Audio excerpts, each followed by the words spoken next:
मतदाता उसे सील करता है। इस लिफाफे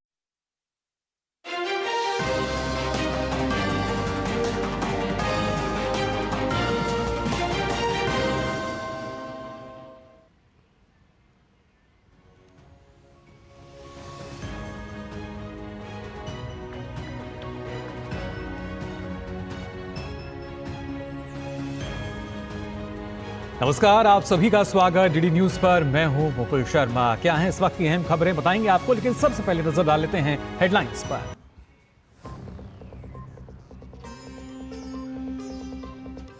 पीएम मोदी ने उत्तर प्रदेश के बांसगांव, घोसी और मिर्जापुर में विशाल जनसभा को किया संबोधित करते हुए सपा कांग्रेस पर पूर्वांचल को बेहाल रखने का लगाया आरोप।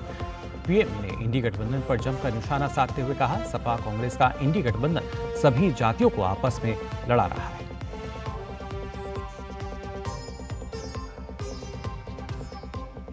लोकसभा चुनाव के अंतिम चरण के लिए दिग्गजों ने प्रचार किया तेज। बिहार के काराकाट में अमित शाह ने तो जेपी नड्डा ने जहानाबाद में भरी हुंकार। कांग्रेस नेता राहुल गांधी ने हिमाचल के नाहन में रैली को किया संबोधित।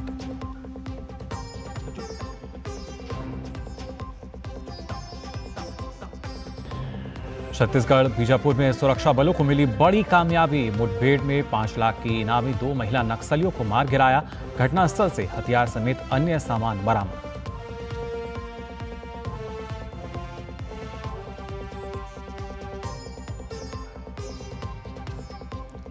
दिल्ली के विवेक विहार के बेबी डे केयर में 7 बच्चों की मौत। बीजेपी ने हादसे के लिए दिल्ली सरकार के भ्रष्टाचार शासन को ठहराया जिम्मेदार। उपराज्यपाल ने घटना की जांच के लिए दिया आदेश। पीएम मोदी ने जताई शोक संवेदना। प्रधानमंत्री राहत कोष से मृतक के परिजनों को 2 लाख, घायलों को 50,000 अनुग्रह राशि देने का ऐलान।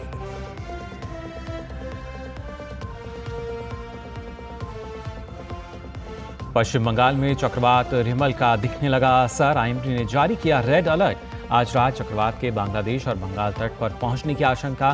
कोलकाता एयरपोर्ट की सभी उड़ानें रद्द। एनडीआरएफ की 12 टीमें तैनात। भारतीय नौसेना ने चक्रवात रिमल से निपटने की तैयारी की शुरू।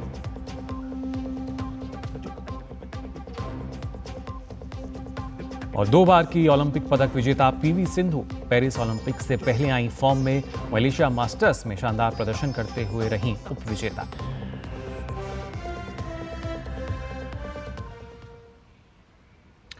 और आइए अब खबरें देखते हैं विस्तार से। सबसे पहले बात करते हैं अंतिम चरण के लिए चल रहे प्रचार को लेकर।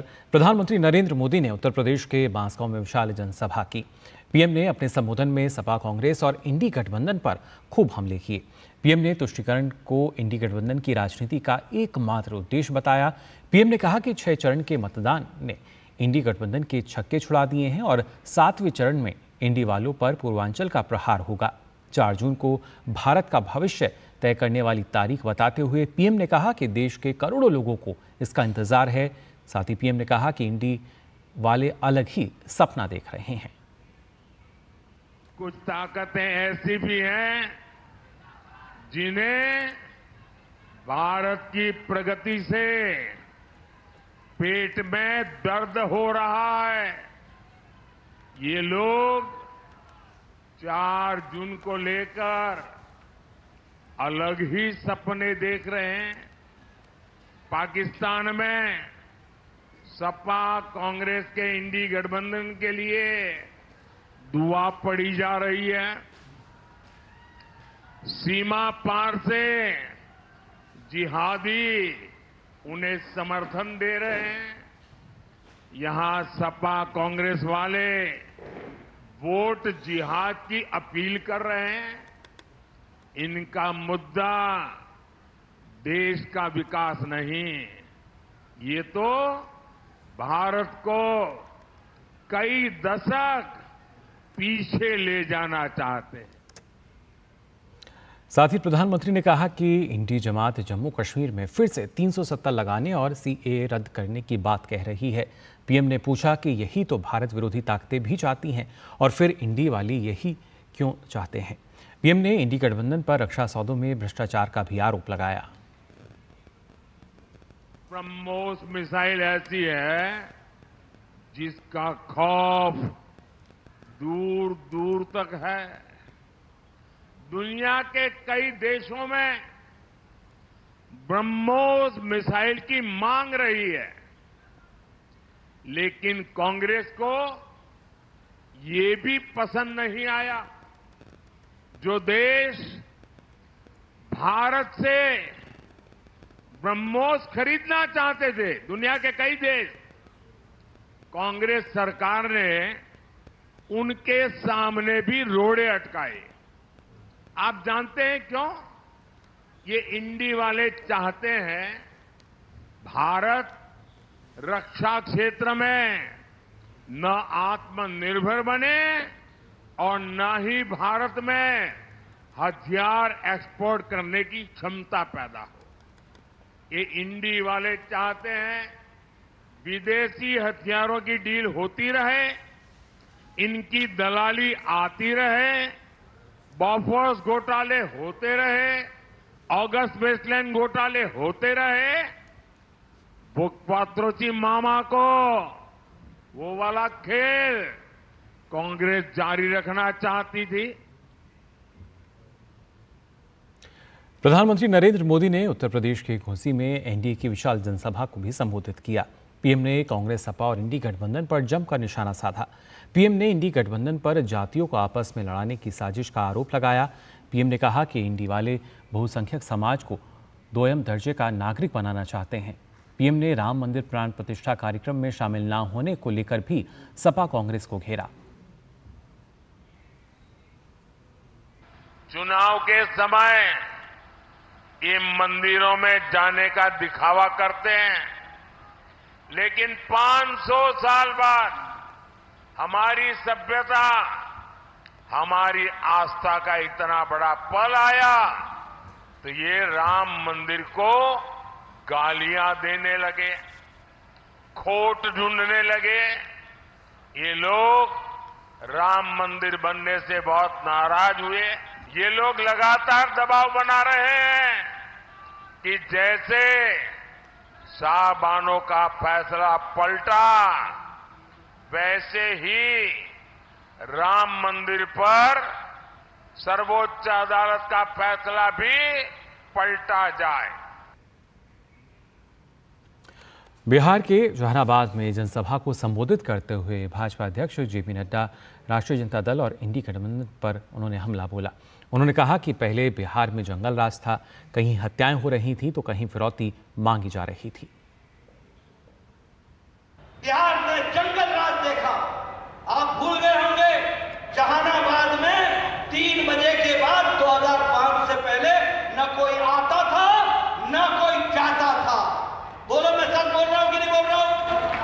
अगर मैं सच बोल रहा हूं तो जोर से बोलो हाँ। ये सच था कि नहीं था? बोलो, किसान पलायन कर रहे थे कि नहीं कर रहे थे? बोलो, हत्याएं हो रही थी कि नहीं हो रही थी? बोलो, अपहरण हो रहा था कि नहीं हो रहा था? बोलो, फिरौती मांगी जा रही थी कि नहीं मांगी जा रही थी? ये बच्चा तेजस्वी क्या जाने बाप के कारण में, इसको क्या पता? ये क्या जाने कि क्या बिहार को दंश सहना पड़ा है, क्या बिहार को मुसीबत सहनी पड़ी है?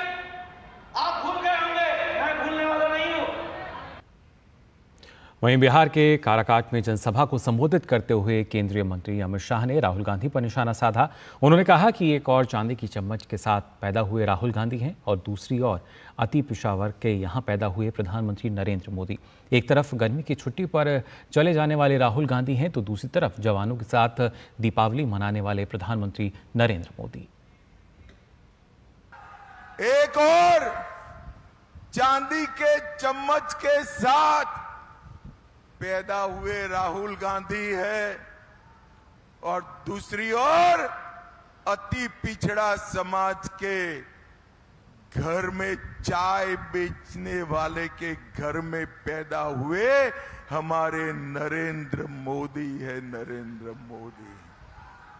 भाइयों बहनों, एक और थोड़ी गर्मी बढ़ते ही विदेश में छुट्टी पर चले जाने वाले राहुल गांधी है और दूसरी ओर 23 साल तक दीपावली की भी छुट्टी लिए बगैर दीपावली के दिन सरहद के जवानों के साथ सरहद पर जाकर मिठाई खाने वाला नरेंद्र मोदी है, नरेंद्र मोदी। वहीं पटियाला में कांग्रेस महासचिव प्रियंका गांधी ने कहा कि पंजाब में अच्छा माहौल है और हम यहां अच्छा प्रदर्शन करेंगे। उन्होंने आगे कहा कि जनता भाजपा से ऊब चुकी है और मोदी जी के दावों का जनता जवाब देगी।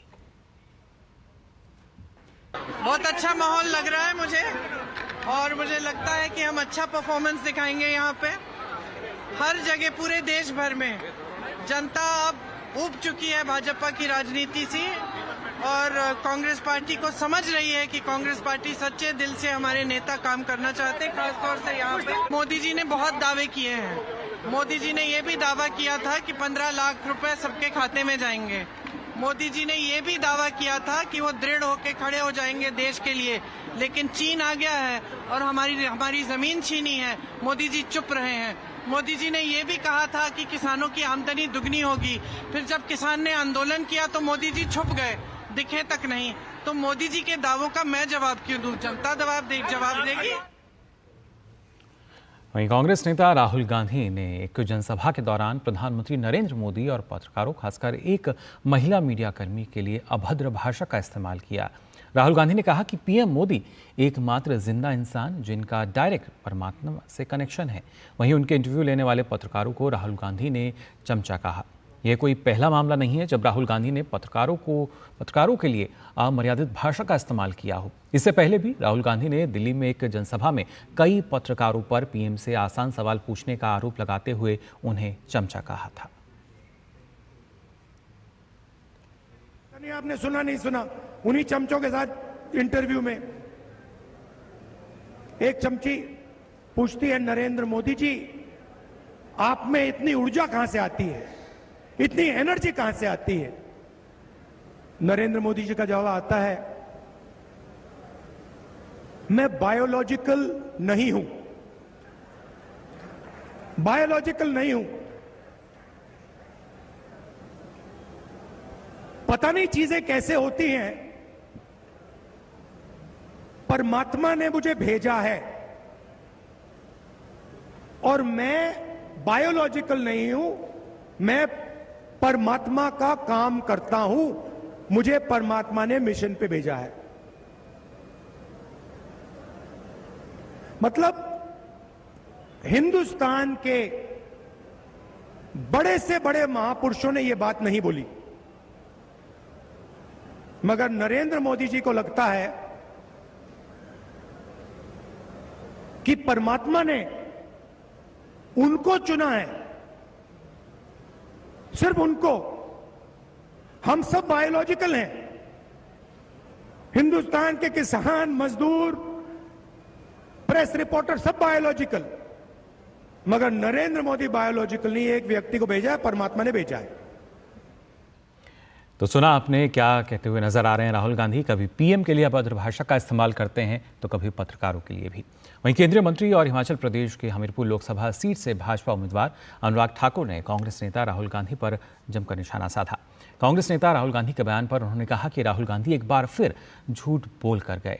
अनुराग ठाकुर ने कहा कि राहुल गांधी, आपने तो अपनी सरकार में विधेयक को फाड़ने का काम किया था और दूसरी तरफ पीएम मोदी हैं जिन्होंने बाबा साहब अंबेडकर के संविधान पर अपना माथा टेक कर काम शुरू किया। उन्होंने कहा कि मोदी सरकार की योजनाओं का अगर सबसे ज्यादा लाभ किसी को मिला है तो SC, ST और OBC को मिला है। राहुल गांधी जी एक बार फिर झूठ बोल कर गए। ने तो विधेयक को ही फाड़ने का काम किया था अपनी सरकार में।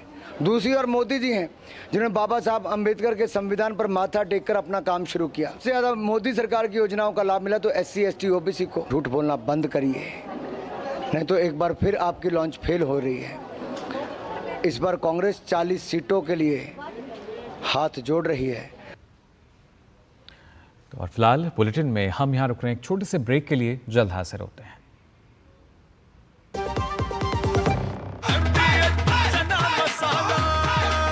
अब छोलिया हो या लोबिया, सफेद चने या काले चने, सब कुछ मजेदार बने। 70 साल से अधिक आयु के सभी वरिष्ठ नागरिकों को 5 लाख रुपए का मुफ्त इलाज। ये है मोदी की गारंटी।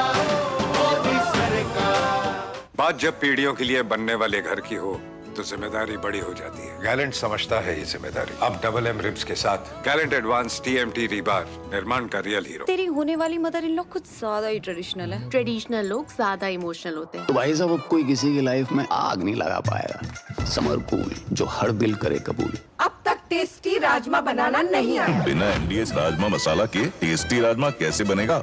MDH राजमा मसाला। क्या स्वादिष्ट राजमा बनाए। MDH। ब्रेक के बाद आप सभी का एक बार फिर स्वागत DD न्यूज़ पर। आइए खबरों में आगे बढ़ते हैं। राम मंदिर परिसर में कुबेर टीले पर बनाए जा रहे 7 मंदिरों का निर्माण कार्य सितंबर महीने तक पूरा कर लिया जाएगा। श्री राम जन्मभूमि मंदिर निर्माण समिति के अध्यक्ष नृपेंद्र मिश्रा ने बताया कि कुबेर टीले पर रामायण कालीन पौधे लगाए जाएंगे। राम मंदिर के बगल में बनने वाले 7 मंदिरों का निर्माण कार्य सितंबर तक पूरा हो जाएगा। राम मंदिर निर्माण समिति की बैठक में शामिल होने पहुंचे निर्माण समिति के अध्यक्ष नृपेंद्र मिश्रा ने आगे कहा कि राम मंदिर परिसर में शेष अवतार मंदिर भी जल्द बनकर पूरा हो जाएगा। कुबेर टीले का कार्य लगभग पूरा हो गया है। कुबेर टीले पर रामायण कालीन पौधे हैं वो लगाए जाएंगे। उद्यान विभाग उस पर काम कर रहा है। जटायु महाराज भी स्थापित हो चुके हैं। साथ ही नृपेंद्र मिश्रा ने कहा कि जो श्रद्धालु मंदिर में दर्शन करने आते हैं वे कुबेर टीले में का भी रुक कर सकेंगे। कुबेर टीला का तो कार्य लगभग पूर्ण हो गया और वहाँ जटायु महाराज स्थापित हो गए। हमारी चुनौती जो है वो यह है कि जो श्रद्धालु मंदिर में दर्शन करने आते हैं वो कुबेर टीला की दिशा में जाएं। लोग बाकी मंदिरों का भी दर्शन करें। जैसे 7 मंदिर सितंबर तक पूर्ण हो जाएंगे, शेषावतार मंदिर पूर्ण हो जाएगा, तो उन निर्माण कार्य को भी हम कर लेंगे। हम लोगों ने अब एक तरीके से म्यूजियम का कॉन्सेप्ट नोट जो है वो अभी पूर्ण करा दिया है। उसके अनुसार गैलरीज का निर्माण शुरू हो जाएगा तत्काल। छत्तीसगढ़ के बीजापुर जिले में सुरक्षा बलों को बड़ी कामयाबी मिली है। बीजापुर जिले में मृतूर थाना क्षेत्र के जप्पेमरका और कमकानार के जंगल में सुरक्षा बलों ने मुठभेड़ में 2 महिला नक्सलियों को मार गिराया। मारे गए दोनों नक्सलियों पर 5-5 लाख रुपए का इनाम घोषित था। जवानों ने घटनास्थल से नक्सलियों के शव के साथ पिस्टल, 12 बोर सिंगल शॉट बंदूक सहित अन्य सामान और 20,000 रुपये बरामद किए हैं। मुठभेड़ में मारी गई नक्सलियों की पहचान 5 लाख की इनामी गंगालूर एरिया कमेटी सदस्य ACM विजय ताती के रूप में हुई है, जो 2008 से नक्सल संगठन में सक्रिय रूप से कार्यरत थी। वहीं 5 लाख की दूसरी इनामी गंगलूर एरिया कमेटी सदस्य ACM नीला फारसा के रूप में हुई है, जो 2011 से नक्सल संगठन में कार्यरत थी। वहीं छत्तीसगढ़ के बस्तर में DRG और बस्तर फाइटर्स के जवानों और STF के सुरक्षा बलों को बड़ी कामयाबी मिली।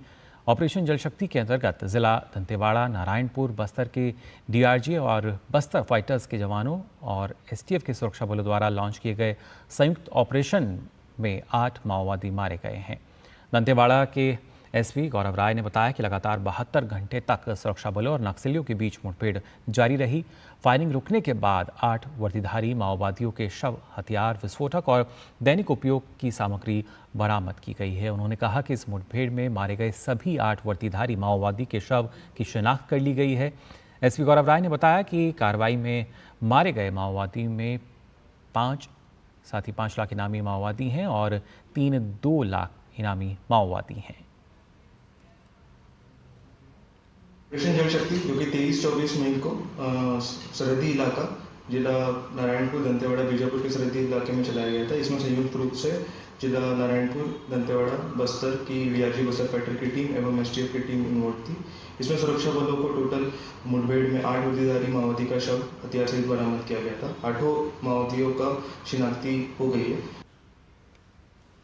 और बात केरल की, जहां एक बार मालिक के ऑडियो लीक के बाद शराब नीति को लेकर राज्य में भ्रष्टाचार उजागर हुआ है, जिसमें कहा गया है कि अधिक मुनाफा कमाने के लिए शराब नीति में बदलाव करना चाहिए। बीजेपी नेता और केंद्रीय विदेश राज्य मंत्री V मुरलीधरन ने मांग की है कि अगर मुख्यमंत्री के पास छिपाने के लिए कुछ नहीं है तो उनको इस मामले की जांच के लिए केंद्रीय एजेंसी को सौंपना चाहिए। केंद्रीय मंत्री ने आरोप लगाया कि केरल का हालिया प्रकरण दिल्ली के शराब नीति घोटाले के समान है और मुख्यमंत्री को एक्साइज मंत्री का इस्तीफा लेना चाहिए। The leaked audio tapes regarding the change in policy of the Kerala government on liquor policy, it exposes the rampant corruption in the government of Kerala led by Pinarayi Vijayan. This is the same model that Arvind Kejriwal had adopted in Delhi. I don't know whether the amount differs and how much the amount differs. But in this case,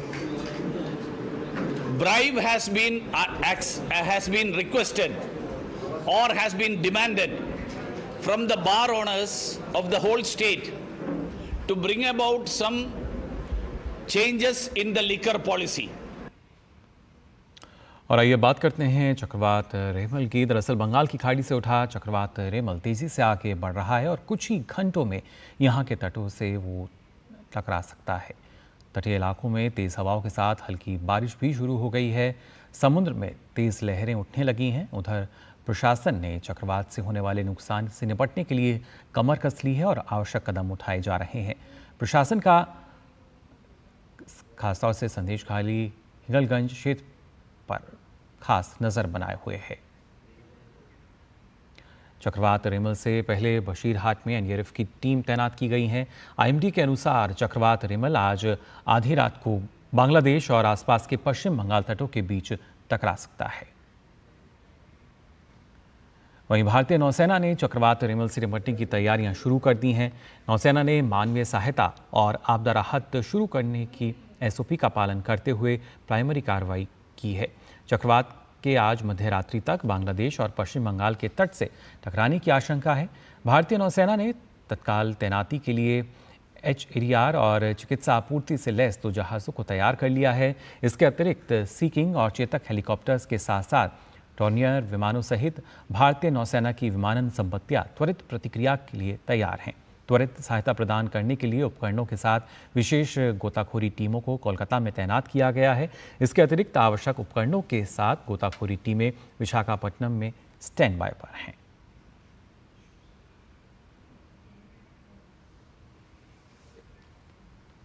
और वहीं दूसरी ओर देश के कई राज्य भीषण गर्मी का प्रकोप झेल रहे हैं। राजस्थान के फलौदी में पारा 50 डिग्री सेल्सियस तक पहुंच चुका है।